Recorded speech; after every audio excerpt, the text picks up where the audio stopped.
Baik, Assalamualaikum warahmatullahi wabarakatuh. Selamat pagi anak-anak. Ya, hari ini ya kita masih di bab 5, ya, masih tentang perbandingan, tapi kali ini kita akan membahas tentang memahami dan menyelesaikan masalah berbalik nilai. Jadi, pertemuan kali ini kita akan membahas memahami dan menyelesaikan masalah yang terkait dengan perbandingan berbalik nilai.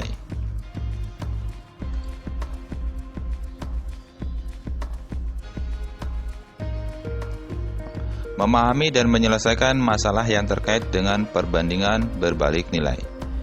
Nah, di sini ada sebuah contoh ya, di mana Alan mengendari sepeda motor dan menempuh jarak 480 km ketika mudik. Ya. Setiap kali mudik, dia mencoba dengan kecepatan rata-rata yang berbeda dan mencatat waktu lama perjalanan. Berarti bukan hanya sekali mudik, tapi ketika dia berkali-kali mudik ya. Jadi tulisannya setiap kali mudik. Nah, berarti ada beberapa kali mudik. Nah, di sini kita akan coba buat tabel ya kecepatan rata-rata motor dan waktu yang ditempuh. Nah, di sini ada kecepatan rata-rata atau X itu dalam kilometer per jam ya, ada 80, 75, 60, 40 atau 80 km per jam, 75 km per jam, 60 km per jam, 40 km per jam. Nah, waktu yang ditempuh, waktu ini kita ibaratkan dengan Y atau jam. Ya, berarti 80 km per jam ditempuh dengan waktu 6 jam. Ya. Terus kalau 75 km per jam, waktu yang ditempuh itu 6,4 jam. Nah, sedangkan kalau 60 km per jam, waktu yang ditempuh adalah 8 jam. Untuk 40 km per jam, waktu yang ditempuh itu 12 jam. Nah, dari sini kita bisa lihat nih, ya, semakin waktunya cepat, ya, semakin cepat motornya atau semakin kencang, ya kan? Itu waktu yang ditempuh semakin singkat, ya kan? 80 km per jam itu hanya 6 jam. Sedangkan kalau semakin lambat, ini 40 km per jam, itu waktu yang ditempuh akan semakin lama, ya. Oke. Nah, Alan menguji tabel yang dibuatnya untuk mengetahui hubungan antara kecepatan dan waktu selama perjalanan yang berjarak 480 km. Nah, di sini dia kalikan 80 dikali 6 ya, itu sama dengan 480, ya kan? Dia akan menguji nih, ini hasilnya sama tidak, ya kan? Karena jarak yang jelas jarak antara kota dengan kampungnya itu pasti akan sama dan tidak akan berubah, ya kan? 80 dikali 6 sama dengan 480, ya kan? Terus 75 dikali 6,4 itu juga 480. Terus 60 dikali 8 itu sama juga 480. Nah, terus 40 dikali 12 itu sama juga dengan 480. Jadi antara keduanya ini atau dari semuanya ini hasilnya sama, yaitu jarak tempuhnya 480. Sedangkan 480 merupakan konstanta perbandingan. Nah, jadi konstantanya itu tetap, ya. Hubungan ini dapat ditunjukkan oleh persamaan X, Y sama dengan K. Berarti jika X dikali Y itu sama juga dengan K, ya kan? Kita ibaratkan 80 ini ya tadi X dan 6-nya ini Y. Berarti X kali Y sama dengan K. K-nya itu konstanta. Berarti 80 dikali 6 sama dengan 480. Nah, maksudnya jika ini kita masukkan ke sini, itu hasilnya akan sama. Oke.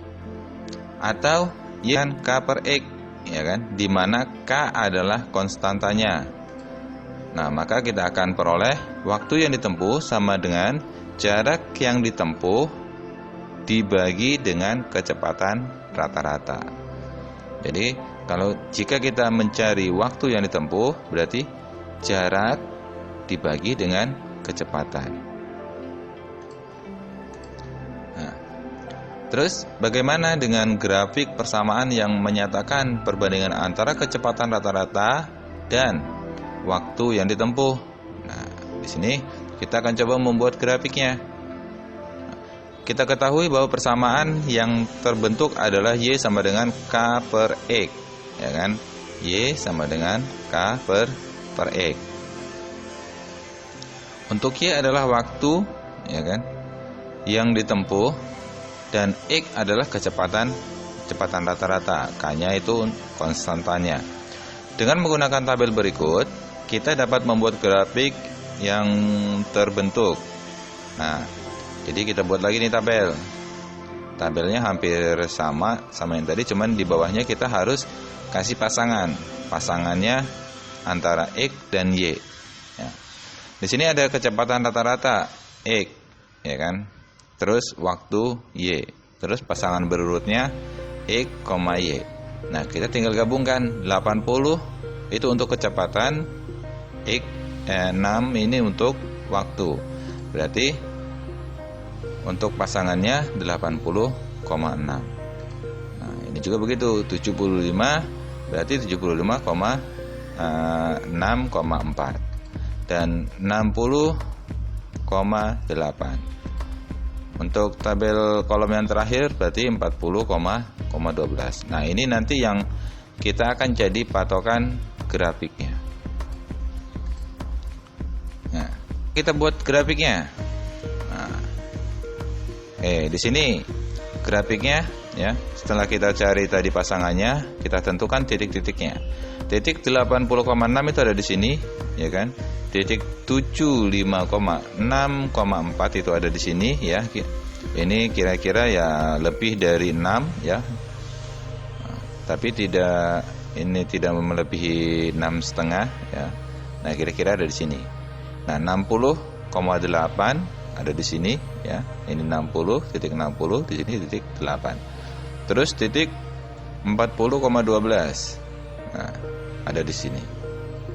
Nah, ini untuk gambar grafiknya. Lanjut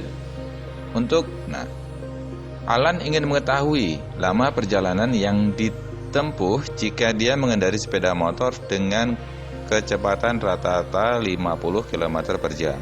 Nah, di sini Alan ingin menguji, ya kan?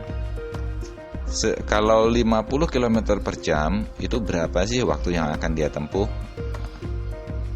Oke. Berarti kita masukkan rumusnya. Waktu yang ditempuh sama dengan jarak yang ditempuh dibagi dengan kecepatan rata-rata. Nah, di sini waktu yang ditempuh kita ibaratkan dengan Y, ya kan? Sama juga dengan 480 per X. Ya, kecepatan rata-ratanya itu kita ibaratkan dengan X. Sehingga akan diperoleh Y sama dengan 480 per 50. Nah, 50-nya ini kan dari kecepatan rata-rata yang Alan kira, ya kan? Nah, terus Y sama dengan 9,6. 480 dibagi 50 itu hasilnya 9,6. Jadi, lama perjalanan yang ditempuh Alan jika mengendarai sepeda motor dengan kecepatan 50 km per jam adalah 9,6 jam. Nah, jadi ini untuk mencari berapa lama sih perjalanannya jika kecepatan rata-ratanya sudah diketahui dan jaraknya juga sudah diketahui. Nah, lanjut. Contoh berikutnya. Nah, di sini ada grafik di samping, ya. X dan Y menunjukkan perbandingan berbalik nilai. Manakah persamaan berikut yang menyatakan hubungan X dan Y? Nah, di sini ada gambar sebuah grafik, ya, di mana di sini udah ditentukan titiknya, titik A itu 2,2,1. Sedangkan pertanyaannya, manakah persamaan berikut yang menyatakan hubungan X dan Y? grafik tersebut melalui titik 2,1. Substitusi nilai X dan Y untuk memperoleh nilai K. Berarti kita akan mencari nilai K-nya. Alternatif penyelesaian. Kita masukkan rumusnya. Y sama dengan K per X. Ya. Kita masukkan. Y-nya berapa? Di sini jika kita ngebaca titik seperti ini, berarti yang di depan itu pasti X dan yang di belakang itu Y. Ya. Jadi Y-nya 1, ya, sama dengan K per 2 karena 2 ini X-nya. Ya. Oke. Sehingga akan diperoleh 2 sama dengan K, atau kalau kita balik K sama dengan 2. Nah, contoh berikutnya. Suatu pekerjaan dapat diselesaikan oleh 12 orang dalam waktu 20 hari. Berapa lama waktu yang dibutuhkan untuk menyelesaikan pekerjaan itu apabila dikerjakan 6 orang? Nah, di sini 12 orang ya itu 20 hari. Kalau 6 orang itu berapa hari? Ya, itu maksudnya ya. Oke. Nah, masalah di atas dapat kita selesaikan dengan membuat tabel seperti berikut. Nah, di sini ada tabel ya, yang mana kolom pertama banyak pekerja, kolom kedua waktu yang dibutuhkan, ya kan? Yang pertama, jika banyak pekerjanya 12 orang, ya, waktu yang dibutuhkan adalah 20 hari, kan? Jika pekerjanya itu 6 orang, maka di sini kita ibaratkan H, ya kan? Ini yang akan kita cari. Berarti hanya itu berapa sih? Berapa hari yang dibutuhkan untuk 6 orang?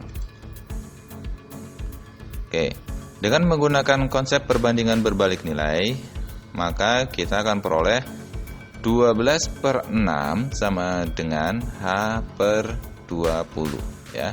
12 per 6 H per 20. Oke, nah kita kalikan silang. 12 dikali 20 dan H dikali 6. Nah, 12 dikali 20 sama dengan H dikali 6. 12 dikali 20 itu 240, ya, sama juga H dikali 6. Berarti 240 per 6. Ya, sama juga kan. Kalau H dikali 6 kan 6H. Nah, kita cari H-nya berarti 240 per 6 sama dengan H. Nah, 240 dibagi 6 berarti 40. Berarti H-nya 40. Jadi, pekerjaan akan selesai dalam waktu 40 hari apabila dikerjakan oleh 6 orang. Nah, kalau 12 orang 20 hari, ya kalau 6 orang itu 40 hari. Jadi kita tinggal kalikan silang, ya. Kalikan terus kita bagi. Oke. Baik, mungkin sampai di sini ya materi hari ini buat perbandingan berbalik nilai. Dan Bapak akhiri, Assalamualaikum warahmatullahi wabarakatuh.